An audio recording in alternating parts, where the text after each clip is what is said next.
صلوا عليه ونعوذ بالله من شرور أنفسنا ومن سيئات أعمالنا من يهده الله فلا مضل له ومن يضلل فلا هادي له ونشهد أن لا إله إلا الله وحده لا شريك له ونشهد أن سيدنا وسندنا وحبيبنا وشفيعنا ومولانا محمدا عبده ورسوله لا رسول بعده ولا رسالة بعده لا نبي بعده ولا نبوة بعده أرسله الله بالحق بشيرا ونذيرا وداعيا إلى الله بإذنه وسراجا منيرا صلى الله تعالى عليه وعلى آله وأصحابه وبارك وسلم تسليما كثيرا كثيرا أما بعد فأعوذ بالله من الشيطان الرجيم بسم الله الرحمن الرحيم ويسألونك عن الخمر والميسر قل فيهما إثم كبير ومنافع للناس وإثمهما أكبر من نفعهما وقال تعالى يا أيها الذين آمنوا لا تقربوا الصلاة وأنتم سكارى حتى تعلموا وقال تعالى ولا تلقوا بأيديكم إلى التهلكة صدق الله العلي العظيم وصدق رسوله النبي الكريم ونحن على ذلك لمن الشاهدين والشاكرين والحمد لله رب العالمين قال النبي صلى الله تعالى عليه وسلم كل مسكر خمر وكل مسكر حرام أو كما قال صلى الله عليه وسلم وقال عليه الصلاة والتسليم لا تشرب الخمر فإنها مفتاح كل شر أو كما قال النبي صلى الله تعالى عليه وسلم معزز و مقتدر حضرات علماء اعظام بزرگان دین نوجوان ساتھیوں، گزشتہ جمعے میں نشے کی حرمت پر بیان کیا تھا اور نشے میں سر فہرست شراب کی حرمت پر باری تعالیٰ نے شراب کو حرام قرار دیا ہے اور پیارے آقا صلی اللہ علیہ وسلم نے ارشاد فرمایا کہ ہر نشہ آور چیز وہ حرام ہوتی ہے اور ہر حرام چیز کا استعمال مومن کے لیے جائز نہیں ہے، مطلقاً حرام ہے۔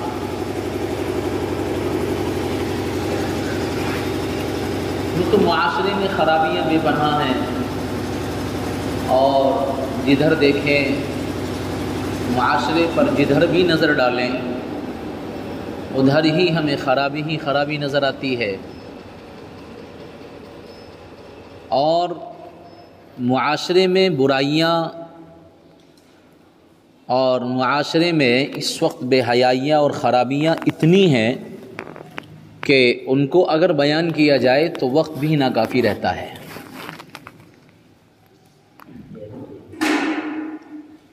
اور ہر وہ مہذب معاشرہ کہ جو قرآن و احادیث کی تعلیمات کو چھوڑ دے اس معاشرے میں کبھی بھی ترقی نہیں آ سکتی ہے۔ وہی مہذب معاشرہ کامیاب و کامران ہوتا ہے کہ جس معاشرے میں قرآن و احادیث کی تعلیمات جاری ہوں۔ اسلام کا جو لایا ہوا نظام ہے اور اللہ کے نبی صلی اللہ علیہ وسلم کا جو لایا ہوا نظام ہے، اسلام کی شکل میں اگر ہم اس کو فالو کرتے ہیں اور اس کی اتباع کرتے ہیں تو یقینی طور پر معاشرے میں کامیابی آ سکتی ہے، اور اگر ہم نے اس کی پیروی نہیں کری اور اپنی منمانی زندگی گزاری یا ہم نے اپنے خواہشات نفس کے مطابق زندگی گزاری، جو دل نہ چاہا کر لیا اور جو من نے چاہا اس کو مان لیا، اگر معاشرے میں ہر فرد اس کے اوپر آمادہ ہو گیا تو عزیزو یاد رکھنا معاشرہ تباہی کے دہانے پر پہنچ جائے گا۔ اور آج کا معاشرہ جدھر بھی آپ نظر ڈالیں یقیناً تباہی کے، گمراہی کے دہانے پر ہے۔ کون سی ایسی برائی اور خرابی بچی ہے جو معاشرے میں نہ پائی جاتی؟ کس کس خرابی پر نظر ڈالی جائے، کس کس برائی کو بیان کیا جائے۔ افسوس تو یہ ہے کہ معاشرے کا فرد جانتا ہے کہ یہ چیز واقعتاً وہ ہے کہ جس کو قرآن نے حرام قرار دیا، اسلام نے حرام قرار دیا، شریعت اس کی اجازت نہیں دیتی ہے، اور جہاں اس کا اخروی نقصان ہے، دنیاوی نقصان بھی بے پناہ ہے، لیکن پھر بھی معاشرے میں فرد کی عقل ماری گئی، پھر بھی وہ ایسی چیزوں کا استعمال کرتا ہے کہ جس میں انسان کو دنیا میں بھی نقصان نظر آئے گا اور آخرت میں تو یقینی نقصان ہے۔ تو میں عرض یہ کر رہا ہوں عزیزو کہ معاشرے میں خرابی تو بے پناہ ہے، بے حیائیاں اور برائیاں پھیلی ہوئی ہیں، اور منشیات اتنی اچھی طرح سے رائج ہے کہ معاشرے کے ہر فرد پر نہ ڈالیے الا ماشاءاللہ جس کا دین سے تعلق ہو، علماء سے تعلق ہو، قرآن اور حدیث کو فالو کرنے والا ہو، تو میں سمجھتا ہوں وہ اسلام کے تناظر میں زندگی گزارنے والا تو بچ سکتا ہے۔ نہیں تو آج معاشرے میں اتنی خرابی آ گئی ہے، اتنی منشیات جاری ہیں، اس میں سر فہرست آج نشہ ہمارے معاشرے کا فیشن بن چکا ہے۔ مطلقاً نشہ، ابھی بچہ جوانی کی دہلیز پر بھی نہیں پہنچتا ہے، ابھی اس کی عمر 15 اور 16 سال کی بھی نہیں ہو پاتی ہے، اس کو دیکھو تو نشے کی لت پڑ جاتی ہے۔ یہ نشے کی عادت ہمیں ملی ہے یورپ سے، اور ہم نے اس کو فیشن بنایا۔ حالانکہ اہل یورپ کا خود یہ کہنا ہے کہ ہمارے معاشرے میں ہمیں سکون نظر نہیں آتا ہے، جبکہ آپ امریکہ پر نظر ڈالیے یا ہانگ کانگ پر نظر ڈالیے، اس کے علاوہ دیگر ممالک ہیں، آپ جب تاریخ کو پڑھیں گے اور وہاں کی ہسٹری پڑھیں گے تو ان کے یہاں تمام تر چیزیں سہولیات کے لیے استعمال کی گئیں، اور انہوں نے وہ چیز اپنے معاشرے میں لائی کہ جس سے قلبی سکون مل جائے، دل کو اطمینان مل جائے۔ لیکن حقیقت یہ ہے کہ بقول ان کے ہی ساری چیزوں کو مہیا کرنے کے بعد بھی ہمارے معاشرے میں چین اور سکون نظر نہیں آتا ہے۔ بظاہر ہم باہر سے صحیح نظر آ رہے ہیں، لیکن اگر آپ ہماری اندر کی زندگی دیکھیں گے تو کھوکھلی بنی ہوئی ہے، ہماری اندر کی زندگی کھوکھلی ہے۔ شراب کو پانی کی طرح بہا دیا ہے انہوں نے، اور اسی طرح غنا اور گانے اور بے حیائی کے اڈے ان کے یہاں بالکل عام ہیں، کیوں کہ دل کو سکون مل جائے، قلب کو اطمینان مل جائے۔ لیکن انسان کی سوچ بھی ناقص ہے، انسان کی جو ہے ساری تدبیریں ناقص ہیں، انسان خود ناقص ہوتا ہے۔ تو انسان کی تدبیریں اور انسان کی سوچ، انسان کے کارنامے اور انسان کی محنت اور جد و جہد، یہ ساری انسان کی ناقص ہیں، بالمقابل اس کے کہ باری تعالیٰ اکمل ہے، باری تعالیٰ کی تدبیر بھی اعلیٰ ہے، اور اللہ تبارک و تعالیٰ کا نظام بھی اعلیٰ ہے۔ لہٰذا دنیاوی انسان کے استعمال کیوں ہی چیزوں سے، اگر آدمی یہ چاہے کہ ہمیں سکون مل جائے تو ہو ہی نہیں سکتا ہے، بلکہ رب کا جو نظام ہے، اللہ کی جو تدبیر ہے، اس کو اختیار کیا جائے تو یقینی طور پر سکون مل جائے گا۔ آپ معاشرے کو دیکھیے، جو لوگ یہ کہتے ہیں کہ نشے میں ایک عجیب کیفیت ہوتی ہے، نشے میں سکون ملتا ہے، اور جو یوں کہتے ہیں کہ نشہ ہماری زندگی کا ایسا جز لا ينفک بن چکا ہے کہ ختم نہیں ہو سکتا ہے، یہ ان کو سمجھایا جائے، بتایا جائے۔ نشے کے جو لوگ عادی ہوتے ہیں اور نشہ کرنے والے ہوتے ہیں، اگر ان کے سامنے کبھی نفع اور نقصان کو رکھا جائے اور ان کے سامنے اسلامی تناظر میں بات کی جائے اور ان کو سمجھایا جائے تو بعض لوگوں کی زبان پر تو یہ الفاظ آتے ہیں، اللہ معاف فرمائے، اللہ معاف فرمائے، کہ جی یہ نشہ ہماری زندگی کا ایسا جز بن چکا ہے کہ ہم تو دنیا سے جا سکتے ہیں لیکن یہ نشہ ہم سے نہیں چھوٹ سکتا۔ حالانکہ ایسا ہرگز نہیں ہے،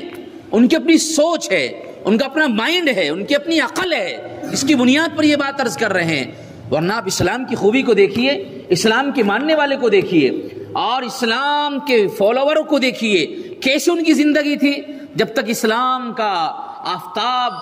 شروع نہیں ہوا تھا اور انسان اپنی ایسی اندھادھند زندگی میں زندگی گزار رہا تھا اور انسان اپنی گمراہی میں زندگی گزار رہا تھا، تو اس وقت کو آپ دیکھیے معاشرے کا حال اور معاشرے کی زندگی کہ وہاں ہر گھر میں شراب موجود تھی اور ہر گھر میں شراب کا کارخانہ موجود تھا، اور ان کے یہاں ایسی فیکٹریاں لگی ہوئی تھی کہ ہر قبیلے کا، ہر خاندان کا، ہر گھرانے کا الگ ایک نظام تھا، ایک سسٹم تھا شراب بنانے کا۔ اور ان کے یہاں اگر کھانے کے لیے دسترخوان بچھا دیا جائے تو کھانا بعد میں لایا جاتا تھا، پہلے شراب کی بوتل رکھی جاتی تھی، شراب کے جام رکھے جاتے تھے۔ لیکن جب اسلام آیا اور اسلام نے شراب کے اور نشے کے نقصان کو ظاہر کیا اور اسلام نے نشے کی تباہکاریوں کو ذکر فرمایا، اور قرآن کی سب سے پہلی آیت نازل ہوئی وَيَسْأَلُونَكَ عَنِ الْخَمْرِ وَالْمَيْسِرِ قُلْ فِيهِمَا إِثْمٌ كَبِيرٌ وَمَنَافِعُ لِلنَّاسِ وَإِثْمُهُمَا أَكْبَرُ مِن نَّفْعِهِمَا۔ بیٹو، قرآن کریم نے ایک دم ان کو شراب کے نشے سے چھڑانے کی کوشش نہیں کری، اور نہ اللہ تبارک و تعالیٰ کی طرف سے ایسا نظام آیا کہ فوری طور پر ان کو منع کر دیا جائے کہ شراب حرام ہے۔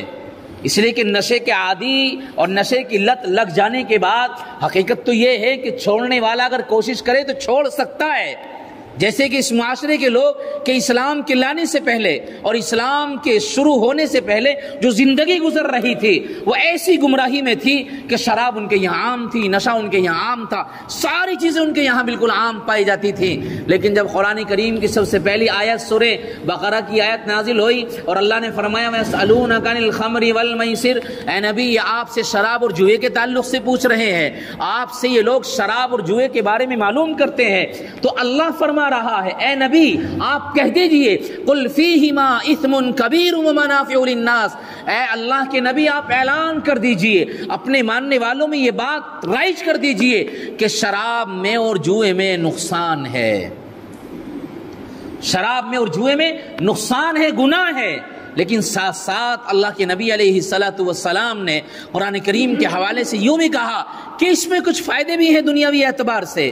لیکن قرآن نے فوری طور پر پھر یوں کہا کہ اس کے فائدے اس کے نقصان سے کہیں زیادہ نہیں ہیں، یعنی اس کا نقصان ان کے فائدوں سے بہت زیادہ ہے۔ ایک انسان کی زندگی، عقل اور سوچ کہ ہم شراب پئیں گے تو سکون مل جائے گا، ظاہری طور پر انسان سوچتا ہے کہ جوا کھیل لیا، لاٹری لگ گئی اور جوا اس نے جیت لیا تو اس کے پاس فراوانی آ جائے گی، لیکن انجام برا ہوگا، انجام اس کا غلط ہوگا۔ حرام کھایا ہوا اور حرام کمایا ہوا، حرام سے پلنے والا اور پھولنے والا جو پیٹ اور انسان کا جسم ہوتا ہے، اللہ کے نبی علیہ الصلوۃ والسلام نے صاف طور پر ارشاد فرمایا وہ انسان کا جسم جنت کا حقدار ہی نہیں ہو سکتا ہے، جنت کی خوشبو بھی نہیں آ سکتی ہے حرام کے کھانے والے کو۔ جوا سراسر حرام ہے، اگرچہ دنیاوی طور پر منافع نظر آتے ہیں، انسان کی عقل کو سامنے رکھ کر اور انسان کے ذہن کو سامنے رکھ کر قرآن نے سب سے پہلے یوں کہا کہ شراب میں نقصان ہے اور جوئے میں نقصان ہے، لیکن دنیاوی اعتبار سے تمہارے لیے منافع ہیں، لیکن یاد رکھنا اس کے منافع اور اس کے نفع نقصان سے زیادہ نہیں،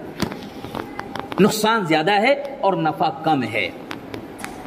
بعض لوگ اور بعض صحابہ تو وہ تھے کہ جو شراب کے عادی تھے اسلام سے پہلے،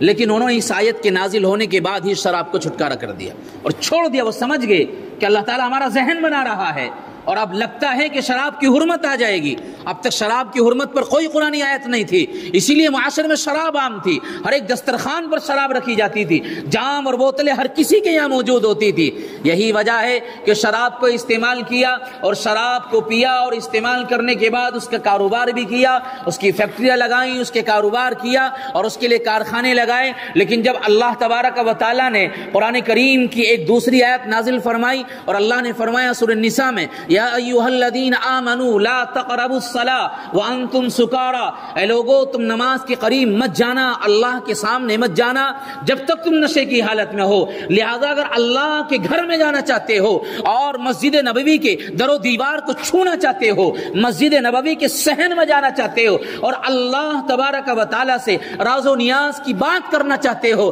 تو میرے رب نے کہا اب تمہارے لیے جائز نہیں ہے کہ شراب استعمال کرو اور نشے کی حالت میں اللہ سے راز و نیاز کی باتیں کرو۔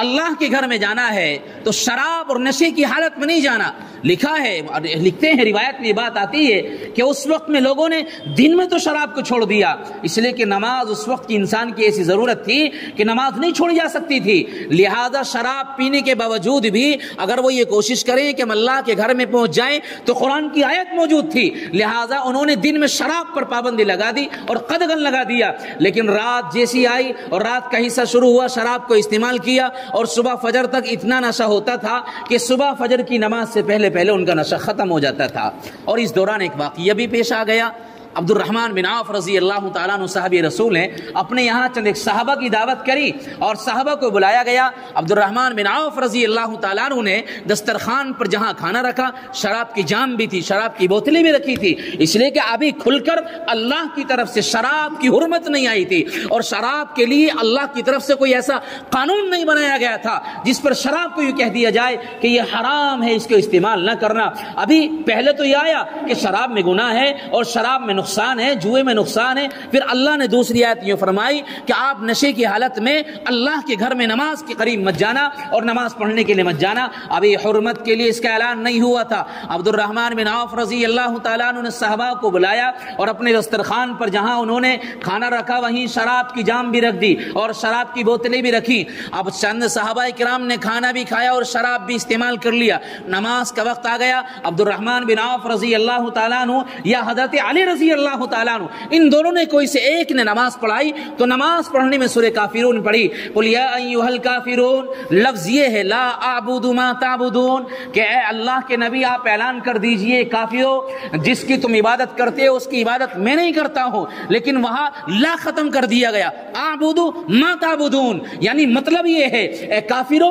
جس کی عبادت تم کرتے ہو اسی کی عبادت ہم کرتے ہیں. اور یہ فرمایا ولا انتم عابدون ما اعبد کی جگہ ولا چھوڑ دیا انتم عابدون ما اعبد. اس طرح معنی بالکل تبدیل ہو گئے اور یہ بات ثابت ہو گئی کہ جس بتوں کو تم پوجتے ہو انہی کو ہم پوجتے ہیں، جن کی عبادت آپ کرتے ہو ان کی عبادت ہم کرتے ہیں. کیوں ہوا؟ نشے کی حالت میں ہوا اور نشہ استعمال کیے ہوئے تھے، شراب استعمال کیے ہوئے تھے، جس کی بنیاد پر یہ سارا ماجرا آ گیا. تو اللہ تبارک و تعالیٰ کی طرف سے فوراً قرآن کی آیت نازل ہوئی اور اللہ تبارک و تعالیٰ نے سورہ مائدہ میں یہ آیت نازل فرمائی یا ایھا الذین آمنوا انما الخمر والمیسر والانصاب والازلام رجس من عمل الشیطان فاجتنبوه لعلکم تفلحون انما يريد الشیطان ان یوقع بینکم العداوة والبغضاء في الخمر والمیسر ویصدکم عن ذکر اللہ وعن الصلاة فهل انتم منتہون. اللہ نے اس آیت کو نازل فرمایا اور 10 طریقے سے اللہ نے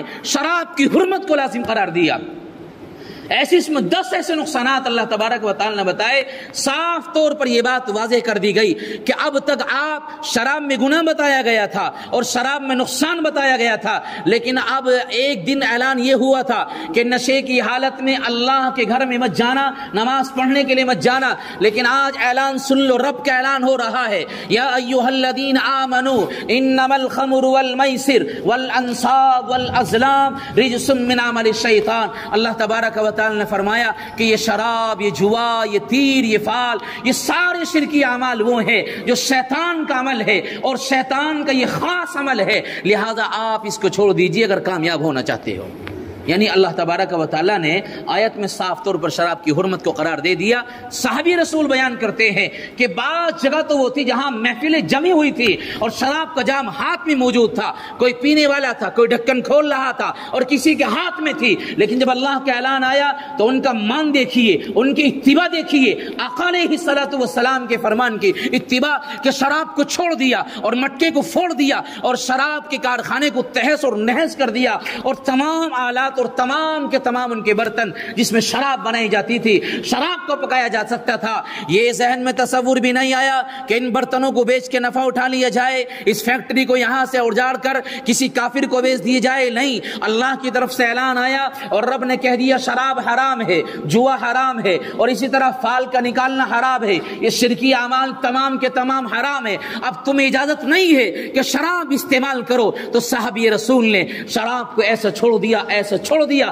روایت میں یہ بات کی جاتی ہے کہ مدینے کی گلیوں میں شراب بہ رہی تھی، مدینے کے کوئی گلی کوئی چوک ایسا نہیں تھا جہاں شراب کے مٹکے نہ پڑے ہو۔ انہوں نے شراب کو چھوڑ دیا اور ہرگز استعمال نہیں کرا، اور اللہ کے نبی علیہ الصلوۃ والسلام نے جو اس کے نقصانات بتائے، اللہ اکبر، پیارے آقا علیہ الصلوۃ والسلام نے فرمایا لوگوں شراب استعمال مت کرنا، لا تشرب الخمر فانها مفتاح كل شر۔ اللہ کے نبی نے فرمایا کہ شراب ہرگز مت پینا، اس لیے کہ تمام گناہوں کی جڑ ہے، تمام برائیوں کی جڑ ہے اور تمام بیماریوں کی جڑ ہے۔ یہ میری بات نہیں، آقا علیہ الصلوۃ والسلام فرماتے ہیں۔ ایک روایت میں اللہ کے نبی نے فرمایا جب شرابی شراب پیتا ہے تو اس کے دل سے اللہ ایمان کو نکال دیتا ہے، اب ایمان اس کے قریب نہیں ہوتا۔ اگر شراب کی حالت میں دنیا سے جا رہا ہے، نشے کی حالت میں دنیا سے جا رہا ہے، تو یاد رکھنا اللہ کے نبی نے فرمایا وہ مومن نہیں ہے، ایمان والا نہیں ہے، وہ مسلمان نہیں ہے، پکا اور سچا ایمان والا نہیں ہے، اب کافر ہو کر مر رہا ہے،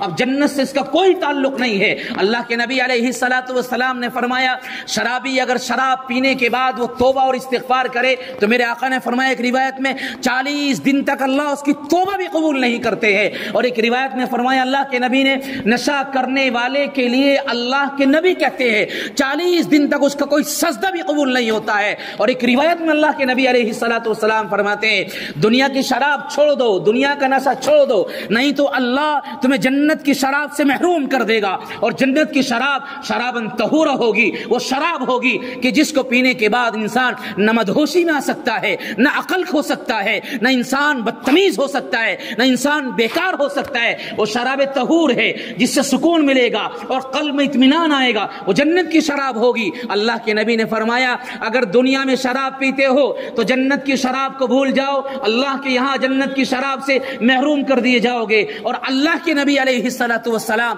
ایک روایت میں ارشاد فرماتے ہیں اگر دنیا میں شراب استعمال کی جاتی ہے اور دنیا میں نشہ کرتے ہو تو اللہ کے نبی نے فرمایا کل قیامت کے دن جہنم میں پہنچنے کے بعد جہنمیوں کا پیپ اور جہنمیوں سے نکلنے والی وہ مواد اور جہنم سے نکلنے والا وہ فاسد خون، اور ایک روایت میں تو اللہ کے نبی یہاں تک فرماتے ہیں وہ زانیہ جو دنیا میں رہ کر زنا کرتی تھی، جو دنیا میں رہ کر حرام کام کرتی تھی، جب وہ جہنم میں پہنچ جائیں گی ان کی شرمگاہ سے نکلنے والا فاسد خون اللہ تبارک و تعالیٰ اس کو پلائے گا جو دنیا میں شراب کا استعمال کرتا ہے۔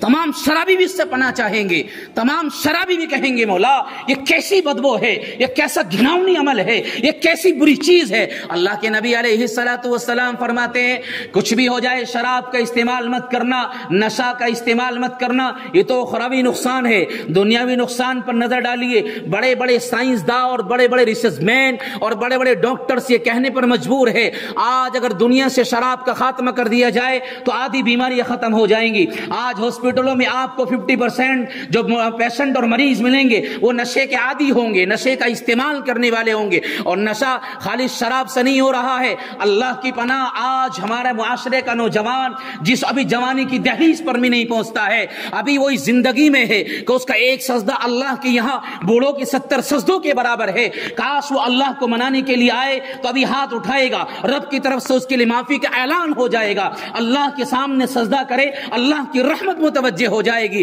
وہ جوان ہے لیکن وہ معاشرے میں پہنچتا ہے، وہ اپنی عیاشی اور معاشی اور اپنی رقاصی کی محفلوں میں پہنچتا ہے اور گانے اور ڈانس پارٹیوں میں پہنچتا ہے، اپنے دوستوں کے ساتھ جاتا ہے، کبھی شراب کے اڈے پر جاتا ہے کہ شراب کا جام لوں اور شراب استعمال کروں، اور اگر اس کا استعمال نہیں کرتا تو فلاں اسٹور پر پہنچتا ہے کسی گولی کا استعمال کروں، کسی ٹیبلٹ کا استعمال کروں، اگر یہ بھی نہیں کرتا ہے تو کسی انجیکشن کو لیتا ہے اور اپنی باڈی میں خون لگاتا ہے۔ لاکھوں اور سینکڑوں واقعات یہ ہے جو غلط لگانے کی وجہ سے دنیا سے چلے گئے ہیں۔ اللہ کے نبی کہتا ہے، اللہ کے نبی نے فرمایا کہ شرابی اگر شراب پی رہا ہے ایمان اس کے قریب نہیں ہے، ایمان نکل چکا ہے۔ اب اگر دنیا سے جا رہا ہے نشے کی حالت میں اور بغیر توبہ کے جا رہا ہے تو ایمان پر نہیں خاتمہ ہو رہا ہے، ایمان اس کے قریب نہیں ہے، اس لیے کہ اللہ کے نبی علیہ الصلوۃ والسلام فرماتے ہیں نشہ تمام برائیوں کی جڑ ہے اور تمام بیماریوں کی جڑ ہے۔ قرآن نے تو صاف طور پر کہا انما یرید الشیطان ان یوقع بینکم العداوۃ والبغضاء فی الخمر والمیسر. اللہ صاف فرما رہا ہے شیطان تو یہ چاہتا ہے کہ تم شراب استعمال کرو اور تم نشہ استعمال کرو، پھر آپس میں خاندانوں میں توڑ پیدا ہو جائے، خاندانوں میں آپس میں لڑائی ہو جائے، خاندانوں میں آپس میں تفرق آبازی ہو جائے، خاندان میں آپس میں اتنا اختلاف ہو جائے کہ ایک بھائی دوسرے بھائی سے ملنے کے لیے تیار نہ ہو، ایک خاندان کا ایک فرد دوسرے فرد سے ملنے کے لیے تیار نہ ہو. کیوں؟ جب شراب پیے گا عقل ختم ہو جائے گی، مدہوش ہو جائے گا، اب اس کو کچھ پتہ نہیں ہے کہ میں باپ سے بات کر رہا ہوں یا بیٹے سے بات کر رہا ہوں، بٹیا سے بات کر رہا ہوں یا اپنی ماں سے بات کر رہا ہوں. نشہ ایک اتنا برا لت ہے اور اتنی بری جڑ ہے. اللہ حفاظت فرمائے، اللہ حفاظت فرمائے. دنیا میں معاشرے میں اگر خرابی آ رہی ہے، آج موت جو ہو رہی ہے نشے کی بنیاد پر ہو رہی ہے. آج اگر ہاسپٹلوں میں پیشنٹ پہنچ رہے ہیں تو نشے کی بنیاد پر پہنچ رہے ہیں. یہ میری بات نہیں ہے، دنیا کے بڑے ڈاکٹرز اور بڑے ریسرچ مین یہ بات کہہ رہے ہیں اگر شراب اور نشے کو چھوڑ دیا جائے، ختم کر دی جائے تو معاشرے میں 50% بیماریاں ختم ہو جائیں. لیکن ہم اس کو سوچتے نہیں ہیں.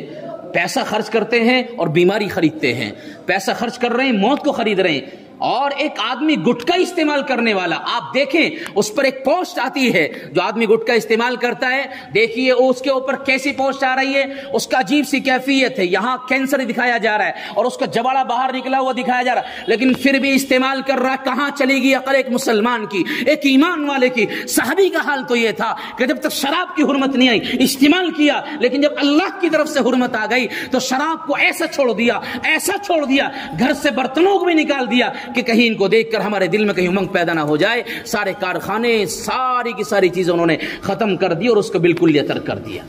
آج اگر ہم کوشش کریں تو ختم کی جا سکتی ہے. آخری بات عرض کر رہا ہوں، شراب کا استعمال کرنے والا، نشے کا استعمال کرنے والا، دنیا کی کوئی برائی نہیں رہ سکتی جو نہ کر سکتا ہو. دنیا کی کوئی برائی نہیں بچ سکتی جو نہ کر سکتا ہو. عثمان غنی رضی اللہ تعالیٰ عنہ راوی فرماتے ہیں، نسائی شریف کی ایک روایت ہے، فرماتے ہیں اللہ کے نبی صلی اللہ علیہ وسلم نے فرمایا کہ لوگو شراب نہ پیو، شراب کا استعمال نہ کرو، نشے کا استعمال نہ کرو. کیوں؟ تم سے پہلے امت میں ایک بہت نیک اور متقی آدمی تھا، بہت پرہیزگار تھا، کبھی گناہ نہیں کرتا تھا، عبادت کا بڑا پابند اور بہت تابعدار تھا. لیکن ایک فاحشہ عورت اس کے اوپر فریفتہ ہوئی، دل دادہ ہو گئی. ایک بازاری عورت نے اپنا دل اس کو دے دیا، اپنی بیٹی کو، اپنی لونڈی کو بھجوایا اور اس کو بھجوانے کے بعد اس کو پیغام دیا کہ میرے گھر آ جائے، اور یہ جھلاسا دیا کہ مجھے دین کی دعوت دینی، مجھے سمجھانا ہے، میں فاحشہ عورت ہوں، میں بازاری عورت ہوں. لہذا وہ چلے آئے کہ دین کی دعوت دینی، دین کا پیغام پہنچانا ہے. آنے کے بعد دروازہ کھلا، اندر پہنچے ہیں، اس فاحشہ عورت نے دروازہ بند کر لیا.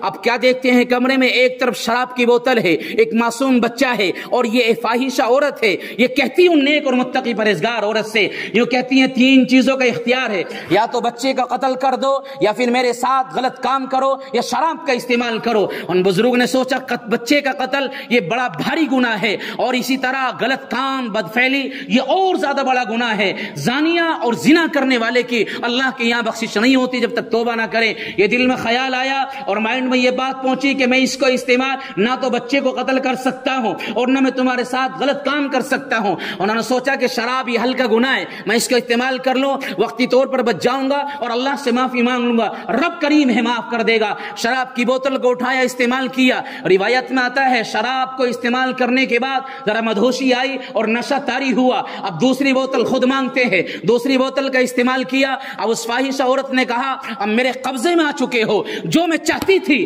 اب وہ مجھے کرانا ہے، لہذا آپ نشے کی حالت میں پہلے اس بچے کا قتل کیجئے. انہوں نے فوری طور پر بچے کا قتل کیا. اب میرے ساتھ آپ زنا کیجئے، بدفعلی کیجئے. انہوں نے زنا بھی کیا، بدفعلی بھی کری. اسی لیے اللہ کے نبی فرماتے ہیں لوگوں شراب تمام برائی کی جڑ ہے، تمام خرابیوں کی جڑ ہے اور تمام کی تمام بیماریوں کی جڑ ہے. شراب استعمال کراؤ، نشہ استعمال کراؤ، جو چاہو وہ کراؤ. کتنا نیک اور متقی پرہیزگار ہے. عثمان غنی فرماتے ہیں پہلے امت میں سے ایک شخص تھا، اتنا متقی اور پرہیزگار تھا، لیکن ذرا سا نشہ کیا، بچے کا بھی خاتمہ کر دیا اور اس عورت کے ساتھ زنا بھی کیا. اب اندازہ لگائیے کیا حال ہوا ہوگا. اللہ ہم سب کی حفاظت فرمائے. فرمائے معاشرے میں نکھار چاہتے ہیں، معاشرے میں سکون اور معاشرے میں عافیت چاہتے ہیں تو میرے عزیزو آپ نشے کو نکال دیجئے، نشے کا استعمال ہرگز نہ کیجئے۔ یہ ذمہ داری ہے ماں باپ پر، اپنی اولاد کی فکر کرے۔ ہمارے وہ نوجوان جو جوانی کی دہلیز پر بھی نہیں پہنچتے ہیں ابھی، وہ اپنے ساتھیوں کے ساتھ، وہ اپنے دوستوں کے ساتھ کہیں شراب کے اڈے پر، کہیں ڈانس پارٹی میں اور کہیں دوسری جگہوں پر پہنچ جاتے ہیں